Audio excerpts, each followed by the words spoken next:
여러분 안녕하십니까?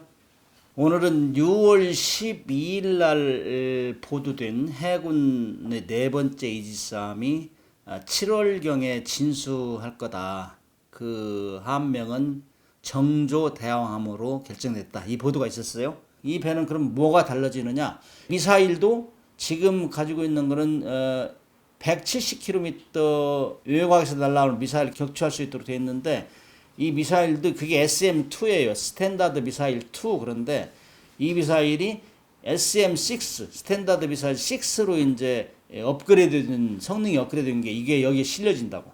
SM2가 사정거리 170km까지 방어한다 그랬죠. 근데 이거는 460km까지 방어해요. SM6는. 그러니까 더 확장되는 거지. 그러니까 고도는 SM2하고 비슷하지만은 보다 원거리에서 잡아낼 수 있죠. 그러니까 북한의 탄도미사일이라든지 이런 걸 보다 조기에 대응할 수 있다는 거죠. 지금 미국이나 러시아, 중국에서 가장 신경 쓰는 게 이 미사일 방어 시스템이 다층 방어가 계속 발전되고 있는 거예요. 그러니까 미사일을 쏴도 요격당하버리고 끝나잖아요.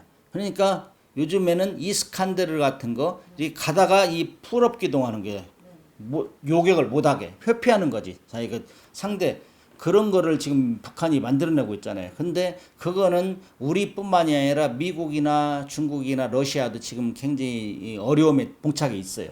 그거는 잡아내려고. 근데 그런 미사일도 앞으로 잡아낼 수 있도록 보다 원거리에서 잡아내기 때문에 170km 사정거리에서 이제 460km 늘어나니까 그 풀업 기동하기 이전에 잡아낼 수 있다는 얘기가 되는 거죠. 이거를 미국에서 개발한 이유 중에 여러 가지가 있겠지만은 중국에서 지금 미국의 항공모함을 노리고 있잖아요. 그게 등펑 21D, 26B 이런 것들로 해가지고 탄도탄으로 해가지고 미국의 항공모함을 노려요. 미국에서 그걸 다 생각하고 있다고. 그래서 SM6는 중국의 등펑 21, 26B 여기에도 대응하는 목적으로 만들어낸 거예요. 그래서 굉장히 강화되는 거죠. SM6는 고도도 우리가 가지고 있는 중거리 미사일과 장거리 지대공 미사일 중간 정도, 여기에서 이게 SM6가 이 커버를 할 수 있어요. 그래서 우리가 가지고 있는 LSAM이라고 하죠. 장거리 지대공 미사일 그 바로 밑에 하층 방어 역할을 할 수 있다. 그러니까 우리가 다층 방어의 한 축으로 들어가는 거죠. 그래서 보다 저고도, 중고도, 고고도 이걸 촘촘하게 엮어가는 과정이다. 그 중에 SM6가 들어옴으로 해서 그걸 강화하고 있다. 우리가 최대 위협으로 삼고 있는 게 지금 북한의 미사일이에요. 미사일이 2, 3천 기를 가지고 있고 탄도미사일, 순항미사일 다 가지고 있어요. 탄도미사일은 대기국까지 쏘아 올려다가 고속으로 내려오는 것. 막 22 정도. 요격하기 힘들어요. 근데 그런 거를 우리가 어떻게 잡아낼 건가 해서 우리가 KAMD 그러잖아요. 한국형 미사일 방어 체계. 거기에 층별로 되어 있다고. 처음에 이제 패트리엇 미사일로 고도 한 15 내지 20km 고도. 그 다음에 이제 장거리 지대공 미사일이 40에서 70km 정도 이렇게 가지고 있고, 그 다음에 사드 하신 사드 경북 성주에 설치한 거, 그거는 고도가 한 40에서 150km. 근데 그 이상, 그럼 150km 이상 가는 거는 SM3로 SM3. 우리는 지금 SM3 미사일을 안 사왔거든요. 미국에서. 근데 SM3가 굉장히 고고도를 잡아낼 수 있어요. 왜 그럼 SM3 안 가져오냐? 고고도에서 잡아낼 수 있는데 여기는 여러 가지 좀 이유가 있어요. 왜냐면은 이게 너무 비싸요. 그 다음에 이 SM3를 쓰면 미국의 정보가 굉장히 필요하다고. 그래서 어떤 사람들은 미국의 미사일 방어 시스템에 편입되는 거 아니냐.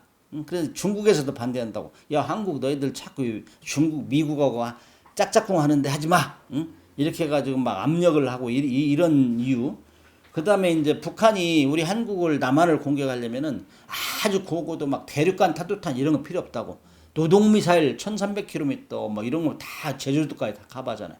그러니까 그걸 높이 쓸 이유가 없어요. 그래서 SM3는 그 상층부를 커버하는데, 북한이 우리를 직접 대륙간 탄도탄을 공격할 확률이 좀 낮다. 그러니까 SM3보다는 차라리 SM6나 뭐 이런 걸로 커버를 하자. 이런 의견이 좀 지배적이었어요. 그래서 이거는 도입을 미루고 일단 SM6를 우선적으로 도입한다. 이게 좀 말이 많았어요. 그리고 일단 SM3 같은 경우는 한 발에 150억 그래요.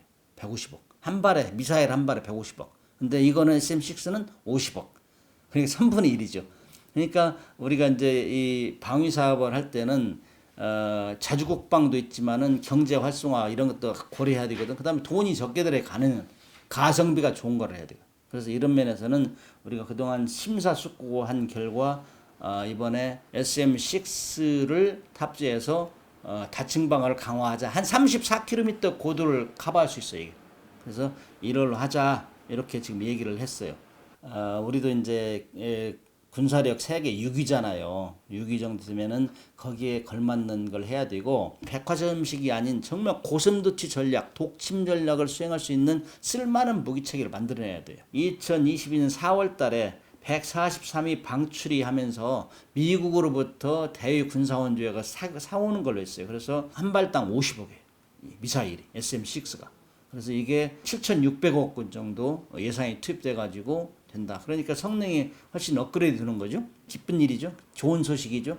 세금 마이너스 좀 섭섭하지만 이번에 정조 대항함이 이렇게 진수식을 한다는 것은 국민적인 경사고 우리의 자부심이고 그래요. 그래서 우리 세금 많이 돼서 감사합니다. 그리고 군들은 감사하는 마음으로 정말로 무기를 잘 운용하고 비리 없어야 되고 그래서 투명하게 이렇게 했으면 좋겠다 그런 생각을 해봅니다. 감사합니다.